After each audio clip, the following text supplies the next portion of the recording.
Hi everybody, Scott Spradling again with the New Hampshire Automobile Dealers Association. We're talking about the Race to 5K, the incentive program where we hope to attract young people from all over the state to join the tech industry, especially the automotive tech industry. Today we're out here at Toyota Volvo of Keene and we're talking to a master technician about his pathway to success and his message to young people hoping to follow his footsteps.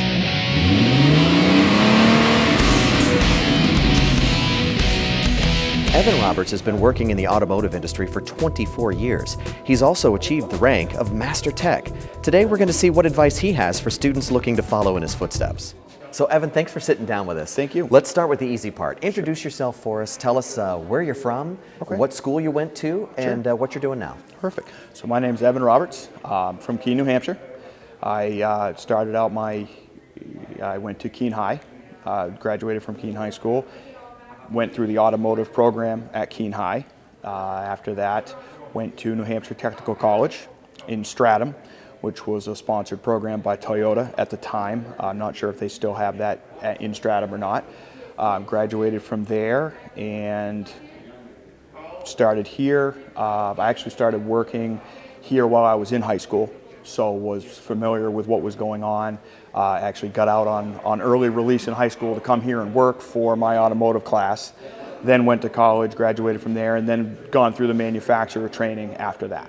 So you are now a master technician. Yes. That has to be a long road. Share with me what that journey looked like. Yeah. So several manufacturers have different ways of getting to master technician status. I was a master Toyota technician first, then became a master Volvo technician, both of which required to be master ASE certified, which is 8 separate ASE exams that have to be passed in order to get your master status. Those have to stay current, as well as current training with the manufacturers, which are both online as well as instructor-led trainings. What do you love about your job? It's different every day. You never know what's going to come in the door. Some days certainly gets monotonous, and you can say, yeah, I've seen the same problem 10 times on the same different car, and I know what it is.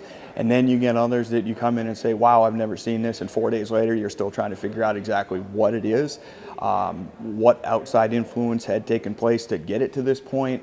You're dealing with the manufacturers. Sometimes you're dealing with engineers, which is a good thing to go through, because when it baffles you and it baffles the manufacturer, and then it gets all the way to the engineers, you tend to feel good when you fix it, or when you do find the problem. So, what kinds of skills are necessary to do this job and do it really well?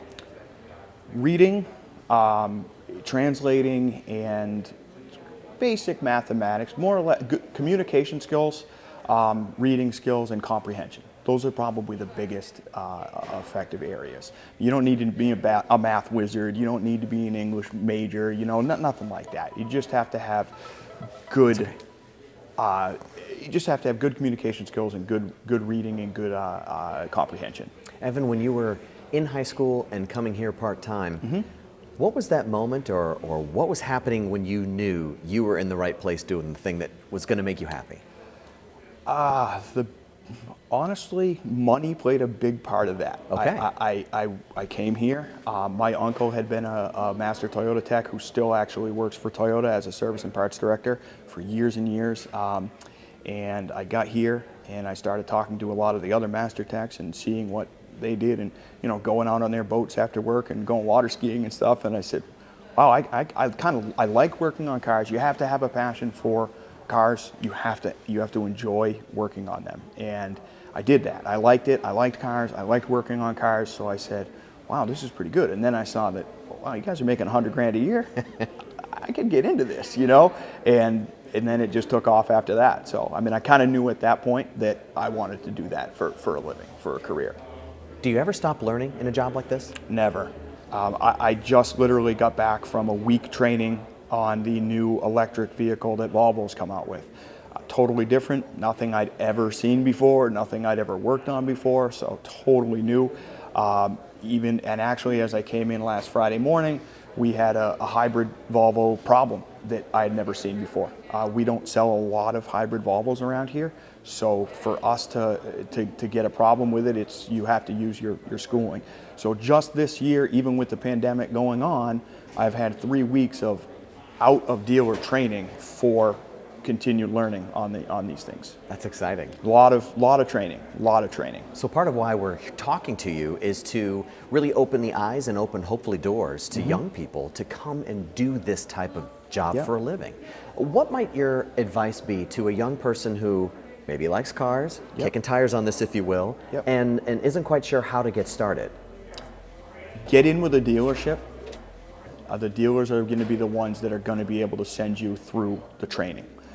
Get into a dealership, and my biggest piece of advice would be to take the initiative and go to further education beyond high school. It is going to rapidly increase your career potential and your dollar earned. If I hadn't have gone to college and I had just stayed here working after high school, yes, I may have got to be a master tech status. It would have taken, I would say, roughly 5 to 7 years over and above what I was able to do by going to an accredited technical school. Okay, that's really good advice. Huge benefit to going to a technical school. So you're a master technician, but you're also essentially the shop foreman around here too. So Yep. you wear multiple hats. Yes. What's the job market look like in this world right now? Are you hiring? Are other dealers hiring? What would you say? Every dealer that I've talked to has an ongoing ad that's constant, including ourselves. We have open positions for almost every dealer for technicians right now, trained technicians.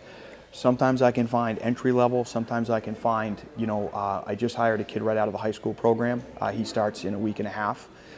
He's going to be starting part-time, similar to me. I'm encouraging him to go to a technical school afterwards.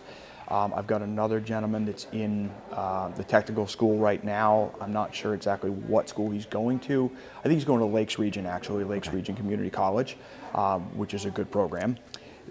He's going there, but to get skilled technicians, it's very difficult. Very, very, very difficult. And you're taking an extraordinary step, Evan. You're actually doing some classes yourself for your people. Tell me a little bit about that. So a lot of the technicians that we have not, or not a lot, but a fair amount of technicians getting into this do not have the formal training that they need, in my opinion, to diagnose correctly.